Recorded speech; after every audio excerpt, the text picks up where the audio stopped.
Welcome to Spin Ideas.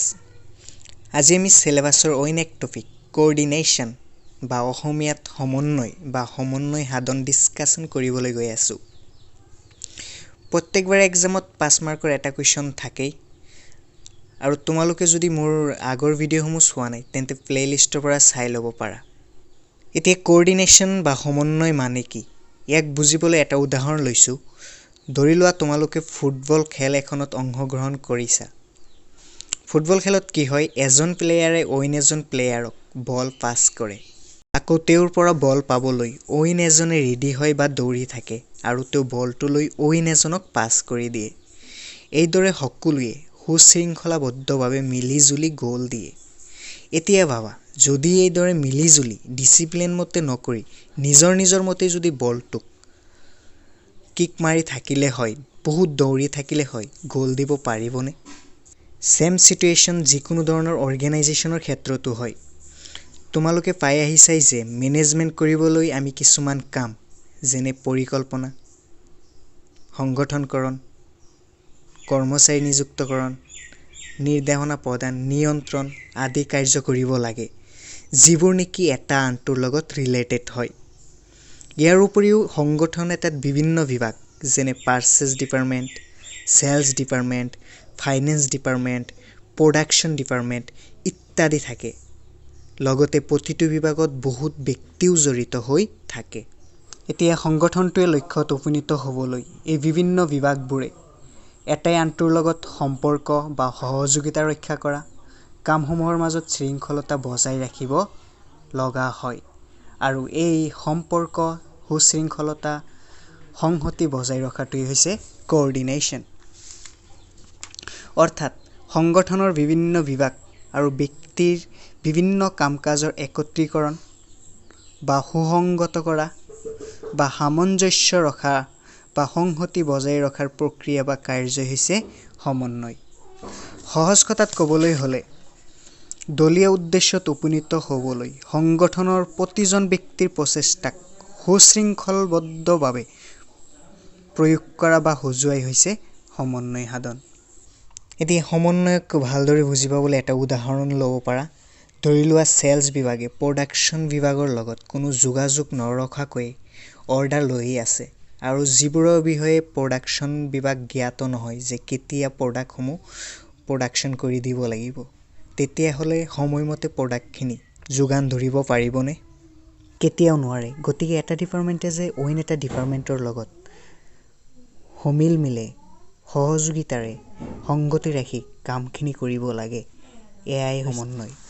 এতিয়া William R স্প্ৰিগলাৰৰ এটা definition ল'ব পাৰা যে সমন্বয় হৈছে এটা প্ৰক্ৰিয়া যাৰ যোগেদি দলীয় কাম-কাজসমূহ সময়, স্থান, প্ৰচেষ্টা অনুসৰি এনেদৰে প্ৰস্তুত কৰা হয় যাতে পৰিস্থিতিৰ অনুকূলে সকলো কাম সম্পন্ন হৈ উঠে। গতিকে সমন্বয় কি? সমন্বয় হৈছে এটা প্ৰক্ৰিয়া যাৰ জৰিয়তে এটা সংগঠনৰ সকলো কাম-কাজসমূহ শৃংখলাবদ্ধভাৱে সময় অনুসৰি, স্থান অনুসৰি সম্পূৰ্ণ কৰিব পৰা যায়।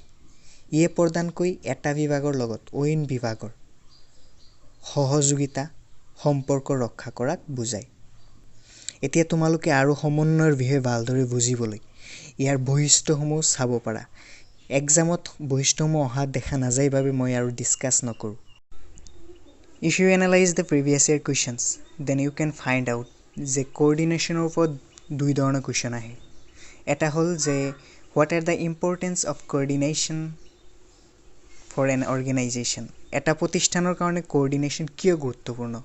আৰু এক ধৰণৰ কুৱেশ্যন আহে যে why coordination is considered as agents of management, সমন্বয়ক কিয় পৰিচালনাৰ অপৰিহাৰ্য হিচাপে বিবেচনা কৰা হয়।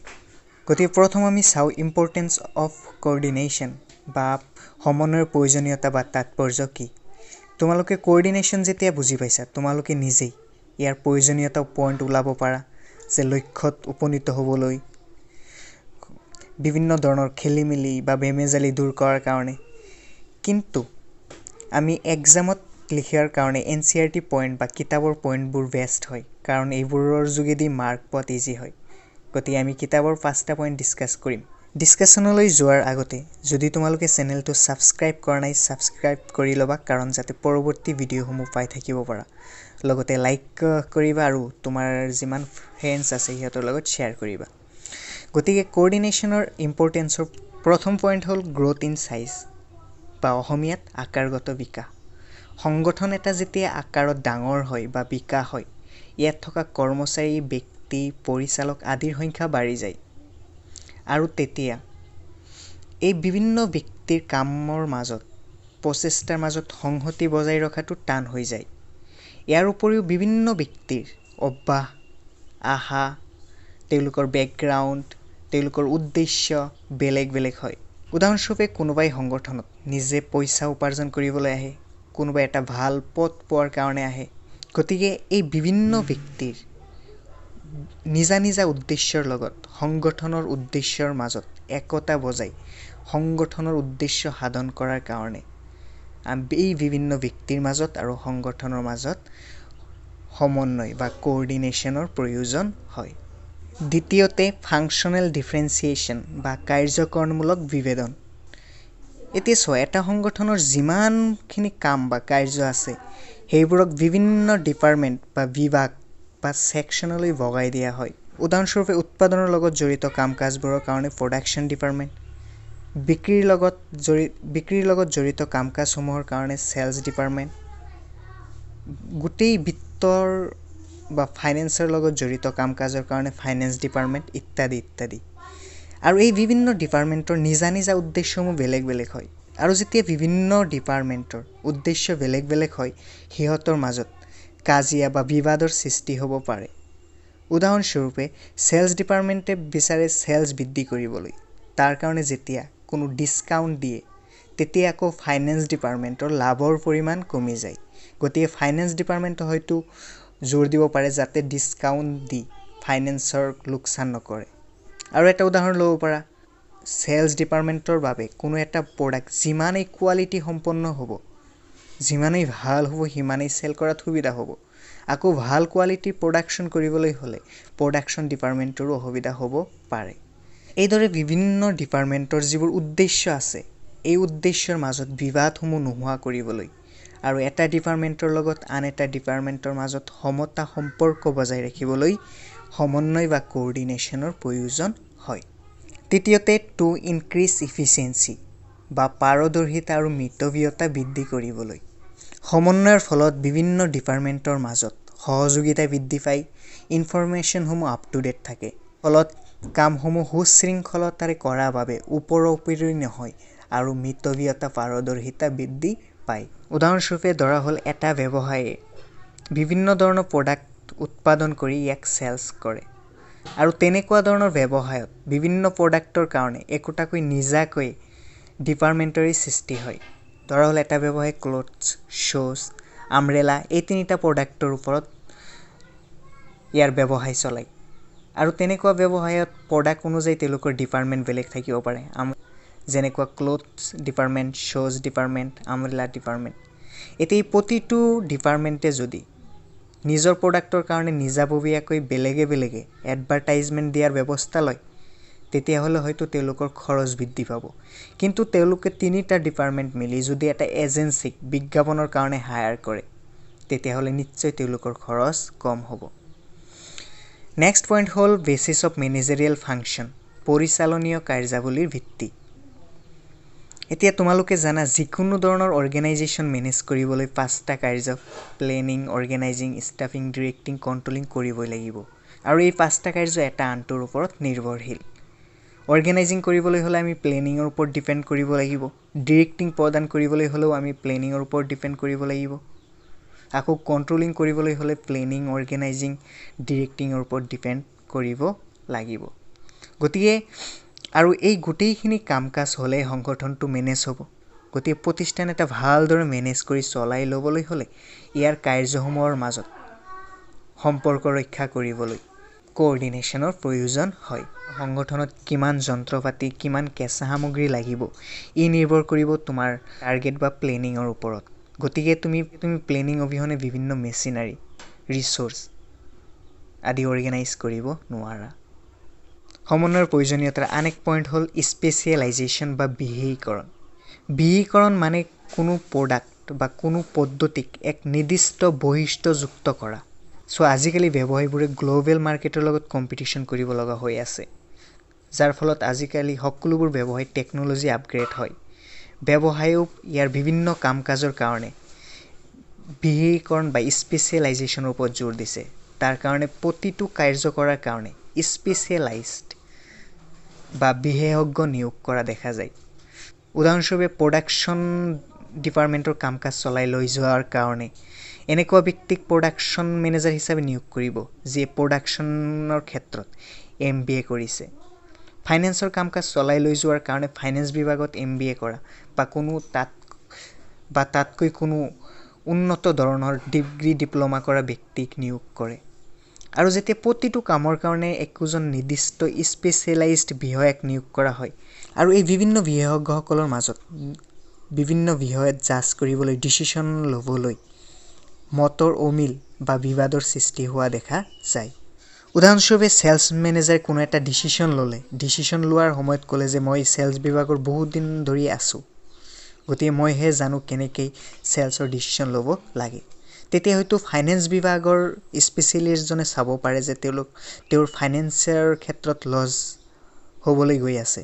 তেতিয়া সেই স্পেচিয়েলাইজজনে ক'ব পাৰে যে মোৰ ফাইনেন্সৰ বিষয়ত মই ডিগ্ৰী লাভ কৰিছোঁ, গতিকে মই জানো কেনেকৈ লাভ বৃদ্ধি কৰিব লাগে, গতিকে তুমি কি জানা।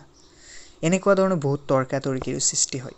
গতিকে এই বিভিন্ন বিশেষজ্ঞসকলৰ মাজত যি মতৰ অমিল হয় তাক দূৰ কৰি এক নিৰ্দিষ্ট ডিচিশ্যন ল'বলৈ হ'লে কোঅৰ্ডিনেশ্যনৰ প্ৰয়োজন হয়। তোমালোকে যিখিনি নোট চাই আছা এইখিনি মই বহুত চমুকৈ লিখিছোঁ। এইখিনি তোমালোকে লিখি ল'ব পাৰা, যিয়ে তোমালোকক পৰৱৰ্তী সময়ত ৰিভিজনত সহায় কৰিব। নেক্সট আৰু এক ধৰণৰ কুৱেশ্যন চাই যিটো হ'ল why coordination is considered as agents of management. সমন্বয়ক কিয় পৰিচালনাৰ অপৰিহাৰ্য বুলি বিবেচনা কৰা হয়। এতিয়া তোমালোকৰ কাৰণে দুয়োটা কুৱেশ্যনেই বহুত ইম্পৰ্টেণ্ট হয়। দুয়োটা কুৱেশ্যন ভালদৰে চাবা।